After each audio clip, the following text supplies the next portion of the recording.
बेथ' सियर 100% बियो सियर हयथ' आरो मा डाउट एन्ड कनफिउसननि खुनु खोथायानो गैला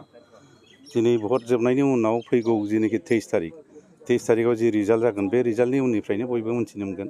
आरो बुंनो थाङोबा बेवहाय फैबाय थानाय जेनाखि काउन्सिल इलेक्सन जागोन बे काउन्सिल इलेक्सनाव आरो गुबुन दोलोआ बेबायदि कम्पिटिसन खालामनो हानाय रोखोमनि अबस्थाया थाहैनाय नङा आरो बिथांमोननिफ्राय कम्पिटिसन हिसाबै PPF दोलोआनो फैगोन बिथां सुद्द बसुमतारी नेक्स्टआव कंग्रेस होमब्लाबो बिथांमोना माने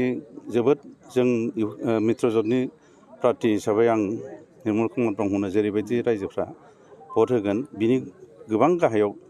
सिङाव थागोन आरो बिथांमोननि भट मोननाया आंथ' होनबोबाय थाखानाय आं 70+ आंथ'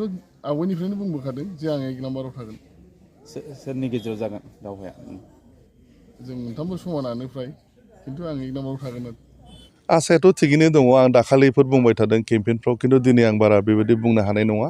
बेयो केम्पेइनबो नङा जास्ट काइन्ड अफ मेसेज 23 तारिखसिम नेनांगोन 23 तारिखआव काउन्टिंआवनो रिजाल्टखौ मोनगोन खावलायनायाथ' मोनसेल' दा दिनैनि दिनाव जिथु संबिधानाव जिथु प्रभिजन दङ बयबो गावनि माने भटार राइट्स बेखौ एक्सारसाइज खालामथों बयबो ओंखारथों